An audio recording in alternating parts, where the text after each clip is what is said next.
الحمد لله وكفى وسلام على عباده الذين اصطفى أما بعد. وعن عبد الله بن عمرو رضي الله تعالى عنه قال: أربع خصال إذا أعطيتهن لا يضرك ما عزل عنك من الدنيا: حسن خليقة، وعفاف طعمة، وصدق حديث، وحفظ أمانة. صدق الله العظيم. اللهم صل على سيدنا محمد وعلى آل سيدنا محمد وبارك وسلم. حضرت عبداللہ ابن عمر ابن عاص رضی اللہ تعالیٰ عنہما کا ایک قول میں نے آپ حضرات کے سامنے نقل کیا ہے، اور بعض احادیث کی کتابوں میں اس کو حضور اکرم صلی اللہ علیہ وسلم کی حدیث کر کے نقل کیا گیا ہے۔ عبداللہ ابن عمر ابن عاص رضی اللہ تعالیٰ عنہ فرماتے ہیں کہ چار خصلتیں ایسی ہیں، چار عادتیں ایسی ہیں کہ کسی انسان کے اندر وہ پائی جائے، پھر چاہے دنیا کی کوئی نعمت اس کے پاس نہ ہو، اسے کسی چیز کی پرواہ نہیں۔ اس میں سب سے پہلی خصلت یہ ہے حسن خلیقت، اچھے اخلاق، کہ اچھے اخلاق کی دولت بہت بڑی دولت ہے۔ دوسری عادت یہ بیان فرمائی وعفاف طعمۃ، کہ تمہاری روزی پاک ہو جائے۔ ہم جو روزی کو حاصل کرتے ہیں، جو لقمہ کھاتے ہیں، وہ ہمارا حلال ہو، پاک ہو، حرام و مشتبہ لقمہ ہمارے پیٹ میں نہ جائے۔ تیسری خصلت یہ بیان فرمائی وصدق حدیث، کہ جب بھی بات کرے اپنی زبان سے کوئی چیز کو بولے تو سچ بولے، جھوٹ نہ بولے۔ اور چوتھی خصلت یہ بیان فرمائی وحفظ امانت، اور امانت کی حفاظت کرے۔ عبداللہ ابن عمر ابن عاص رضی اللہ تعالیٰ عنہ فرماتے ہیں کہ یہ چار خصلتیں ایسی ہیں کہ کسی مومن کے اندر یہ چاروں آ جائے، پھر چاہے اس کے پاس دنیا کی کوئی بھی چیز نہ ہو، اسے طلب اور افسوس کرنے کی ضرورت نہیں۔ یہ چار خصلتیں بہت بلند خصلتیں ہیں، بہت اونچی خصلتیں ہیں۔ ہمیں بھی ان چاروں خصلتوں کو اپنی زندگی کے اندر پیدا کرنے کی فکر کرنی چاہیے۔ ان میں سب سے پہلی صفت یہ بیان فرمائی حسن خلیقت، کہ ہمارا کیریکٹر، ہمارے اخلاق بہتر ہو۔ اگر دنیا کے اندر ہمارے پاس بہت سارا علم ہے، عمل بھی ہے، دنیا کے اندر ہم بہت سارے ڈگریاں حاصل کر لیں، لیکن ہمارا اخلاق اچھے نہیں ہے، ہمارے کیریکٹر اچھا نہیں ہے، تو ساری چیزیں بیکار ہیں۔ اللہ کے نبی صلی اللہ علیہ وسلم نے ایک حدیث کے اندر یہ بیان فرمایا انما بعثت معلما، کہ میں معلم بنا کر بھیجا گیا ہوں، میں لوگوں کو اچھے چیزوں کی تعلیم دیتا ہوں۔ جہاں پر اللہ کے نبی صلی اللہ علیہ وسلم نے علم کی بات بیان فرمائی ہے، وہی آپ صلی اللہ علیہ وسلم نے یہ بھی بیان فرمایا بعثت لأتمم مکارم الاخلاق، کہ میں اس لیے بھیجا گیا ہوں تاکہ اخلاق کو کامل درجے تک پہنچا دوں۔ یعنی آپ صلی اللہ علیہ وسلم نے جہاں علم کی تعلیم کی، وہاں پر اچھے اخلاق کی بھی تعلیم دی، اور آپ کی بعثت کا مقصد جہاں علم ہے وہاں پر اچھے اخلاق بھی ہیں۔ اور قرآن کریم بھی آپ صلی اللہ علیہ وسلم کے بارے میں بیان فرماتا ہے وَإِنَّكَ لَعَلَىٰ خُلُقٍ عَظِيمٍ، کہ اے نبی جی آپ اخلاق کے بلند مرتبے کے اوپر ہو۔ اور یہ بات جہاں قرآن کریم بیان فرماتا ہے، وہاں پر قسم کھا کر بیان فرماتا ہے۔ نون والقلم، قلم کی قسم کھا کے اللہ رب العزت آگے بیان فرماتے ہیں وَإِنَّكَ لَعَلَىٰ خُلُقٍ عَظِيمٍ، کہ نبی صلی اللہ علیہ وسلم آپ اخلاق کے بلند مرتبے کے اوپر۔ میرے بھائی دوست بزرگوں، جس نبی کے ہم امتی ہیں، جس نبی ہماری محبت کا دعویٰ ہے، اس نبی کی زندگی کو میرے اور آپ کے لیے اللہ نے نمونہ بنایا ہے۔ لَقَدْ كَانَ لَكُمْ فِي رَسُولِ اللَّهِ أُسْوَةٌ حَسَنَةٌ کہ تمہارے لیے حضور اکرم صلی اللہ علیہ وسلم کی زندگی کے اندر بہترین نمونہ ہے۔ تو اس نبی کے اخلاق اور ہماری زندگی کے اندر ہمیں غور و فکر کرنا ہے کہ ہمارے اخلاق کہاں ہیں۔ ایک مسلمان کی تعریف کس کو کیا بیان کی ہے؟ اللہ کے نبی صلی اللہ علیہ وسلم نے ایک مسلمان کی پہچان کو بیان فرمایا کہ مسلمان کس کو کہتے ہیں۔ اللہ کے نبی صلی اللہ علیہ وسلم نے فرمایا المسلم من سلم المسلمون من لسانه ويده، کہ مسلمان وہ ہے کہ جس کے ہاتھ سے اور اس کی زبان سے دوسرا مسلمان محفوظ رہے۔ میرے بھائی اور دوستو بزرگوں، ہم اپنی زندگی کے اوپر غور و فکر کریں کہ ہماری زبان سے ہمارے ہاتھ سے کتنے مسلمان محفوظ ہیں۔ ہمیں بھی ہماری زندگیوں کے اندر اخلاق کو صحیح کرنا ہے، اخلاق کو درست کرنا ہے۔ عائشہ صدیقہ رضی اللہ تعالیٰ عنہا فرماتی ہے کہ آدمی اگر اپنے اخلاق کو درست کر لے تو ان چیزوں کو پا سکتا ہے کہ کوئی آدمی رات بھر نفلیں پڑھے اور دن بھر روزہ رکھ کر جو چیز کو حاصل کر سکتا ہے، ایک آدمی اپنے اخلاق کو درست کر کے ان چیزوں کو حاصل کر سکتا ہے۔ اور اللہ کے نبی صلی اللہ علیہ وسلم نے اپنی زندگی کے اندر عملاً ان چیزوں کو فرمایا کہ نکالا گئے۔ انس رضی اللہ تعالیٰ عنہ بیان فرماتے ہیں کہ مدینہ منورہ کے اندر اگر کسی پانی کو، کسی نوکرانی کو کسی چیز کی حاجت ہوتی تھی، ضرورت ہوتی تھی، تو آپ صلی اللہ علیہ وسلم کو بلا کر وہ کام کہتی تھی، آپ صلی اللہ علیہ وسلم اس کا بھی کام کر دیتے تھے۔ یعنی کہ ایسی نارمل زندگی آپ صلی اللہ علیہ وسلم گزارتے تھے، ایسے آسانی والی زندگی گزارتے تھے۔ آپ صلی اللہ علیہ وسلم کا مکی دور ہم سب کے سامنے ہے کہ نبوت جب آپ صلی اللہ علیہ وسلم کو دی گئی، اس کے بعد آپ صلی اللہ علیہ وسلم نے مکہ مکرمہ کے اندر تقریباً 13 سال کی زندگی گزاری، اور اس 13 سال کی زندگی کا جو دور آپ صلی اللہ علیہ وسلم کا گزرا ہے وہ حالات کا دور گزرا ہے۔ آپ صلی اللہ علیہ وسلم کے اوپر زبردست مکی زندگی کے اندر حالات آئے۔ جب حالات کو آپ صلی اللہ علیہ وسلم برداشت کرتے کرتے ایک مدت تک برداشت کرتے رہے تو اللہ کے حکم سے آپ صلی اللہ علیہ وسلم نے مکہ مکرمہ کو چھوڑ کر مدینہ منورہ کی طرف ہجرت فرمائی۔ جب آپ صلی اللہ علیہ وسلم مدینہ کی طرف ہجرت فرمانے کا ارادہ کیا تو جس کے پاس اللہ کے گھر بیت اللہ کی چابی تھی، عثمان ابن ابی طلحہ، آپ اس کے پاس گئے اور اس سے کہا کہ عثمان مجھے کعبہ کی چابی دو، مجھے 2 رکعت نماز ادا کرنی۔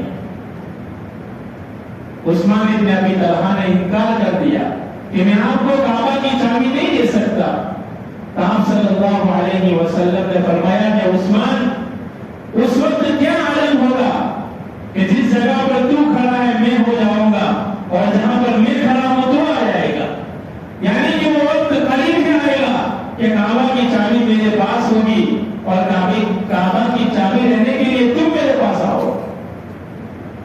چنانچہ آپ صلی اللہ علیہ وسلم مکہ مکرمہ چھوڑ کر مدینہ منورہ کی طرف ہجرت کرے اور تقریباً 10 سال کا عرصہ گزرا، اور آپ صلی اللہ علیہ وسلم ایک مدت کے بعد غزوہ بدر بھی ہوا، غزوہ احد بھی ہوا، جتنی لڑائیاں ہو رہی تھی ہو چکی، اور ایک وقت کے بعد اللہ رب العزت نے آپ صلی اللہ علیہ وسلم کو مکہ کے اندر فاتحانہ شان سے داخل فرمایا۔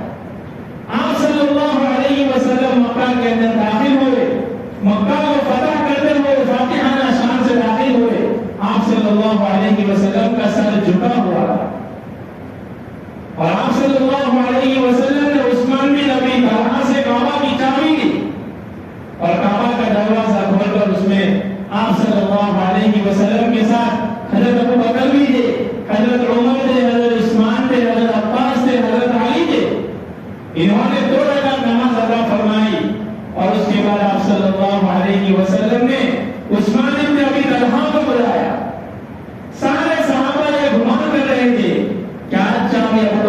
ہاتھ میں جائے گی، آج چابی عثمان کے پاس جائے گی، حضرت عمر کے ہاتھ میں جائے گی، حضرت عباس کے پاس جائے گی، حضرت علی کے پاس جائے گی، لیکن آپ صلی اللہ علیہ وسلم پہ قربان جائیے کہ آپ صلی اللہ علیہ وسلم عثمان بن ابی طلحہ کو بلاتے ہیں، حالانکہ ابھی تک آپ صلی اللہ علیہ وسلم کا کلمہ نہیں پڑھا، اس کے بعد بھی حضرت عثمان بن ابی طلحہ کو بلایا کہ جس عثمان بن ابی طلحہ نے آپ صلی اللہ علیہ وسلم کو کعبہ کی چابی دینے سے انکار کر دیا تھا، آپ صلی اللہ علیہ وسلم نے عثمان بن ابی طلحہ کو بلایا اور کہا کہ عثمان یہ پکڑو کعبہ کی چابی، قیامت تک اللہ تعالیٰ کعبہ کی چابی کو تمہاری نسل میں چلائے گا۔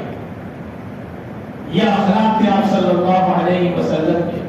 آپ چاہتے تو عثمان بن ابی طلحہ سے چابی لے کر حضرت ابو بکر کو دے سکتے تھے، حضرت عمر کو دے سکتے تھے، حضرت عباس کو دے سکتے تھے، آپ اپنے خاندان میں کعبہ کی چابی لا سکتے تھے کہ آپ صلی اللہ علیہ وسلم کے خاندان والے حجاج کی خدمت کرتے تھے، کوئی حاجیوں کو کھانا کھلاتا تھا، کوئی حاجیوں کو پانی پلاتا تھا، آپ چاہتے تھے کعبہ کی یہ خدمت بھی اپنے خاندان میں سپرد کر سکتے تھے، لیکن قربان جائیے آپ صلی اللہ علیہ وسلم کے بلند اخلاق کے اوپر کہ آپ نے عثمان بن ابی طلحہ کو کعبہ کی چابی واپس کی اور یہ بشارت دی کہ قیامت تک یہ چابی تمہارے خاندان میں چلے گی۔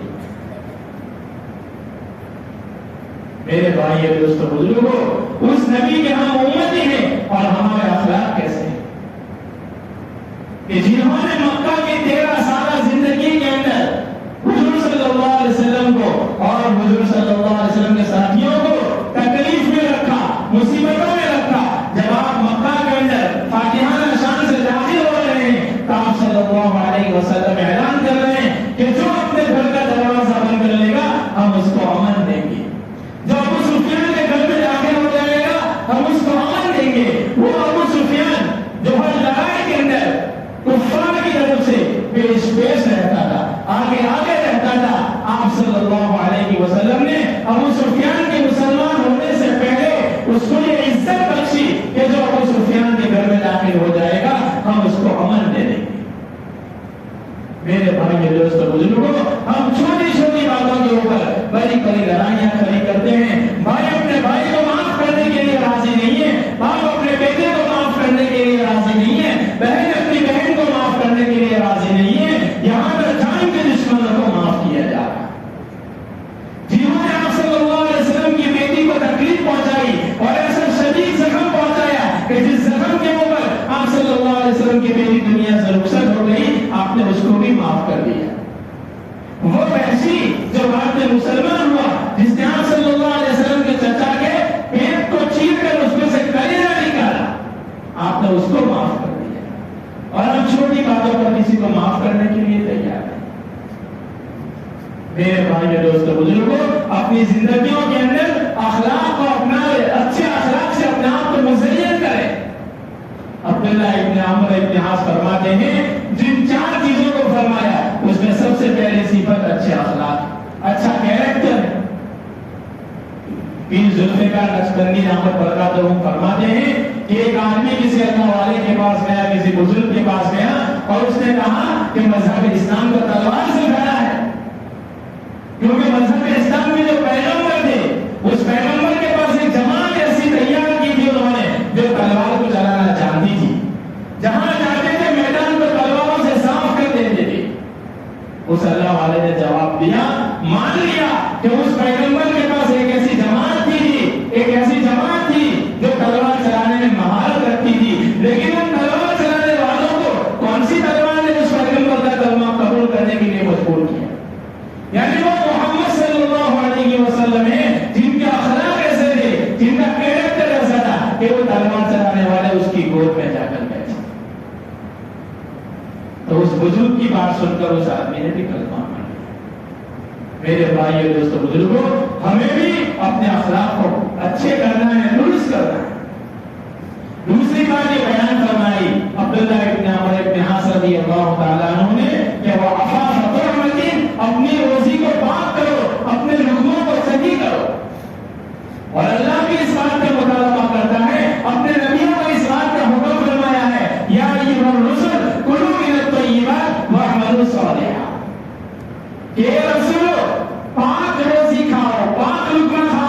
اور نیک عمل کرو. اور ایمان والوں سے بھی خطاب فرمایا یا ایھا الذین آمنوا کلوا مما رزقناکم کلوا من الطیبات ما رزقناکم کہ ایمان والوں ہم نے تم کو جو پاک اور حلال روزی عطا فرمائی ہے وہ کھاؤ. حلال اور مشتبہ لقمہ نہ کھاؤ. حلال روزی کمانا بھی اسلام کے فریضوں میں سے ایک فریضہ ہے. میرے بھائی اور دوست بزرگوں، آج کے اس زمانے کے اندر حرام اور مشتبہ روزیاں عام ہو چکی ہیں. لون کی شکلوں کے اندر حرام اور مشتبہ روزیاں ہمارے گھروں میں آ رہی ہیں، ہمارے پیٹوں میں جا رہی ہیں، ہماری نسلوں کے پیٹوں میں جا رہی ہیں. علماء فرماتے ہیں کہ جب حرام اور مشتبہ لقمہ ہمارے پیٹ میں جاتا ہے، ہمارے بدن میں جاتا ہے، نیک اعمال کی قوت اور طاقت ختم ہو جاتی ہے. پھر آدمی چاہنے کے باوجود بھی اللہ کا حکم پورا نہیں کر سکتا، کیونکہ اس کے پیٹ میں جو لقمہ گیا ہے وہ حرام گیا ہے، وہ مشتبہ لقمہ گیا ہے. اللہ کے نبی صلی اللہ علیہ وسلم کی سیرت کے اندر ایک بات ملتی ہے کہ ایک مرتبہ آپ صلی اللہ علیہ وسلم رات کو اپنے گھر میں سو رہے تھے اور کروٹیں بدل رہے تھے. ازواج مطہرات میں سے کسی نے پوچھا یا رسول اللہ صلی اللہ علیہ وسلم کیا بات ہے، آپ کو نیند نہیں آ رہی ہے، آپ کروٹیں بدل رہے ہیں؟ اللہ کے نبی صلی اللہ علیہ وسلم نے فرمایا کہ میرے کھجور اٹھائی تھی، راستے میں پڑی تھی، اس کو اٹھا کر میں نے کھا لی. مجھے پریشان کر رہا ہے وہ کھجور کا ٹکڑا کہ کہیں وہ صدقہ کی کھجور نہ ہو. زیادہ گمان یہ ہے کہ اللہ کے نبی کی اپنی ہوگی، لیکن اللہ کے نبی کو وہ لقمہ پریشان کرتا ہے کہ وہ ایک کھجور کا ٹکڑا کہیں صدقہ کا نہ ہو. اور صدقہ جو ہے نبیوں کے لیے جائز نہیں ہوتا. اس کے لیے میرا اور آپ کا نبی ایک شک اور شبہ کی بنیاد پر رات کو کروٹیں بدل رہا ہے اور میں اس نبی سے محبت کا دعویٰ کر کے لون کھا کے آرام سے سو رہا ہوں، سوٹ کھا کے آرام سے سو رہا ہوں، اپنی اولاد کو سوٹ کھلا کے بڑی کر رہا ہوں، پال رہا ہوں. حضرت صدیق اکبر رضی اللہ تعالیٰ عنہ کے بارے میں آتا ہے کہ ایک مرتبہ حضرت صدیق اکبر رضی اللہ تعالیٰ عنہ کے نوکر کا غلام تھا، وہ کہیں گیا ہوا تھا اور اس نے کاہنوں کے طور پر، نجومیوں کے طور پر کہیں کوئی بات کہتی وہ سچ ثابت ہو گئی. وہاں پر ان لوگوں کے وہاں شادی تھی، انہوں نے اس کو کھانا دیا، وہ حضرت صدیق اکبر رضی اللہ تعالیٰ عنہ کے پاس لایا، ان کو دیا، انہوں نے بھوک کی شدت کے اندر تحقیق کیے بغیر اس لقمے کو کھا لیا. اس غلام نے، نوکر نے پوچھا کہ حضرت آپ نے پوچھا نہیں کہ یہ لقمہ کہاں سے آیا؟ کہا کہ بھوک کی شدت تھی، بتا کہاں سے آیا؟ کہ میں ایک مرتبہ گیا ہوا تھا، نجومی کے طور پر میں نے ایک بات کہہ دی، وہ سچ ثابت ہو گئی. آج ان کے وہاں شادی تھی، انہوں نے مجھے یہ کھانا دیا، کہا کہ تو مجھے ہلاک کر دیتا، تو مجھے مار دیتا. انہوں نے فوراً طے کرنا شروع کی. ایک لقمہ بھوک کی شدت میں گیا تھا، نہ نکلا. کسی نے کہا پانی پی کر طے کرو، ہو سکتا ہے وہ تمہارا لقمہ نکل جائے. فرمایا کہ پانی پی پی کر طے کرنا شروع کی اور اپنا لقمہ نکالا. پھر فرمایا میں نے اللہ کے نبی صلی اللہ علیہ وسلم سے سنا ہے کہ وہ بدن جو مال حرام سے پرورش پائے جہنم اس کے لیے بہتر ہے. ایک مرتبہ اللہ کے نبی صلی اللہ علیہ وسلم نے فرمایا کہ ایک آدمی سفر، لمبے لمبے سفر کر رہا ہے اور مسافر کی دعا قبول ہوتی ہے، اور سفر کی وجہ سے کپڑے پر دھوال لگا ہے، بال بکھرے ہوئے ہیں، ایسی حالت میں اللہ کے رب العزت کے سامنے دعا کرتا ہے یا اللہ یا اللہ، لیکن اس کا کھانا حرام، اس کا پینا حرام، اس کا کپڑا حرام. ایسی حالت میں کہاں سے دعا قبول ہو سکتی؟ اس لیے اپنے روزیوں کو پاک کرو. عبداللہ ابن عمرو ابن عاص اسی چیز کو فرماتے ہیں وَعَفَافَ طُعْمَةٍ، اپنی روزی کو پاک کرو، حلال روزی کماؤ، حرام اور مشتبہات سے اپنے آپ کو بچاؤ. بہت زیادہ اپنے آپ کو ماڈرن زمانے کے اندر لے جانے کی فکر مت کرو. ایک بزرگ فرماتے ہیں کہ لون کی روٹی اور سور کی بوٹی دونوں برابر ہیں. سور کو ہم حرام سمجھ کر نہیں پکڑتے، اس کے قریب تک نہیں جاتے، اور جس کو اللہ نے لون میں حرام کیا ہے اس کو ہم حرام نہیں سمجھتے. اس لیے وہ اللہ والے فرماتے ہیں کہ سور کی روٹی اور سور کی بوٹی دونوں میں کوئی فرق نہیں. اس لیے حرام سے، مشتبہات سے اپنے آپ کو بچائیں. تیسری چیز یہ بیان فرمائی وصدق حدیث، کہ جب بھی بات کرے سچ بات کرے، جھوٹ نہ بولے۔ اللہ کے نبی صلی اللہ علیہ وسلم نے فرمایا کہ اس سے منع فرمایا کہ جو آدمی سچ بولتا ہے وہ فرمایا کہ جنت کے راستے پر ہے۔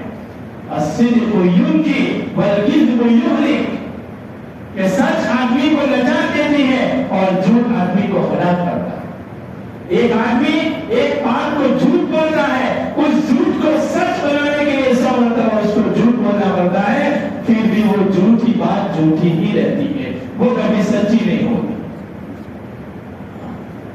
لقمان حکیم بہت بڑے اللہ والے گزرے ہیں اور بازار نے ان کو نبی بتایا ہے۔ ان کو جب پوچھا گیا قرآن کریم میں بھی اللہ نے ان کی حکمت کی باتوں کو فرمایا کہ بیان کیا، پوری سورہ لقمان کر کے پوری سورت اللہ نے نازل فرمائی۔ ان سے جب پوچھا گیا کہ آپ کو یہ مرتبہ کیسے ملا، آپ یہ حکمت کی باتیں کیسے آپ کے اندر پیدا ہوئی، فرمایا کہ 2 چیزوں کی پابندی سے اللہ نے مجھے مرتبہ دیا، ایک تو میں ہمیشہ سچ بولتا ہوں، کبھی جھوٹ نہیں بولتا، اور دوسری بات یہ بیان فرمائی کہ ضروریات اور بیہودہ باتوں میں کبھی اپنے آپ کو مشغول نہیں کرتا۔ میرے بھائی اور دوستوں بزرگوں، ہم بات میں جھوٹ بولتے ہیں، خاص طور پر موبائل پر جب کسی سے بات کرتے ہیں، ہوتے انگیز ہوتے ہیں اور بولتے ہیں بس میرے نزدیک خبر آ گئے، بات میں ہم جھوٹ بولتے ہیں۔ اللہ کے نبی صلی اللہ علیہ وسلم کی حدیث ہے جہاں اللہ کے نبی صلی اللہ علیہ وسلم نے منافقین کی 3 نشانیاں بتائی ہیں۔ آیت المنافق 3، اذا حدث کذب واذا وعد اخلف واذا اؤتمن خان، کہ 2 آدمی کے اندر یہ 3 باتیں پیدا ہو گئی، وہ مسلمان نہیں، منافق۔ بات کرے تو جھوٹ بولے، جب کسی سے وعدہ کرے تو پورا نہ کرے، اور کسی کی کوئی چیز امانت رکھے تو اس میں خیانت کرے۔ کعب بن مالک رضی اللہ تعالیٰ عنہ کا واقعہ فضائل اعمال میں حضرت شیخ رحمۃ اللہ علیہ نے لکھا ہے۔ اس پورے واقعے کے اندر کعب بن مالک رضی اللہ تعالیٰ عنہ کا جو سرگزشت انہوں نے سنائی، اس پورے واقعے کے اندر ایک چیز سمجھ میں آتی ہے۔ اس واقعے کے بعد کعب بن مالک کہتے ہیں کہ میں نے اب ٹھان لیا ہے کہ زندگی میں ہمیشہ سچ بولوں گا، کیونکہ اس غزوہ تبوک کی لڑائی کے اندر کعب بن مالک شریک نہیں ہوئے تھے۔ ان کے خاندان والوں نے ان کو سمجھایا کہ ہر لڑائی میں آپ شریک ہوتے ہیں، اللہ کے نبی کے پاس آپ کو حضور کر دو، بعد میں آپ خلاصہ کر دینا، لیکن انہوں نے ساری بات سچ بتائی کہ وہ تبوک کی لڑائی میں کیوں شریک نہیں ہوئے۔ وقت ہو گیا، ابھی پورا واقعہ بیان نہیں کرنا ہے، لیکن پورے واقعے کے بعد کعب بن مالک رضی اللہ تعالیٰ عنہ فرماتے ہیں کہ سچ نے مجھے نجات دی، اس لیے میں نے ٹھان لی ہے کہ ہمیشہ سچ بولوں گا۔ اس لیے ہمیں بھی اپنی زندگی کے اندر ایک بات کو سمجھ لینا چاہیے، بٹھانا چاہیے کہ ہم ہمیشہ بولیں گے کہ سچ بولیں گے۔ اور چوتھی خصلت جو عبداللہ ابن عمر ابن عاص رضی اللہ تعالیٰ عنہ نے بیان فرمائی وہ تھی وہ حفظ امانت، امانت کی حفاظت۔ یہ بہت ضروری ہے۔ ہم صرف اسی چیز کو امانت سمجھتے ہیں کہ میرے پاس کسی نے پیسے رکھ دیے، اب میں اس کو حفاظت سے رکھوں، جب وہ مانگے تو اس کو دے دوں، یہ بھی ایک امانت ہے۔ باقی اور دوسری امانت کی بہت ساری شکلیں ہیں۔ ہم کو کسی نے کام پہ رکھا ہے، 8 گھنٹے کا ہم کو کام دیا ہے، اب اس میں 8 گھنٹے کے اندر مجھے جو کام دیا ہے اس میں اگر میں سستی کر رہا ہوں، کام کے وقت کے اندر دوسرے کاموں کے اندر مشغول ہو رہا ہوں، تو یہ بھی امانت میں خیانت ہے۔ اور یہ اتنی زبردست بات ہے کہ اللہ کے نبی صلی اللہ علیہ وسلم اپنے خطبوں کے اندر اکثر اس بات کو بیان فرماتے تھے، لا ایمان لمن لا امانت لہ، کہ اس آدمی کا ایمان نہیں جس کے پاس امانت نہیں۔ اللہ نے مجھے آپ کو جسم دیا ہے، یہ بھی ہمارے پاس امانت ہے، ہم اس کو ضائع نہیں کر سکتے، ہم اس کو برباد نہیں کر سکتے۔ جہاں تک ممکن ہو سکے ہمیں اپنی باڈی کی، اپنے جسم کی حفاظت کرنی چاہیے۔ یہ 4 باتیں عبداللہ ابن عمر ابن عاص رضی اللہ تعالیٰ عنہ بیان فرماتے ہیں، اور اس کے بعد بیان فرماتے ہیں کہ یہ 4 خصلتیں کسی آدمی کے اندر پائی جائے، اس کے بعد دنیا کی کوئی بھی نعمت چاہے اس کے پاس نہ ہو، اسے پرواہ کی ضرورت نہیں ہے۔ اللہ تعالیٰ مجھے اور آپ کو ان باتوں کے اوپر عمل کرنے کی توفیق عطا فرمائے۔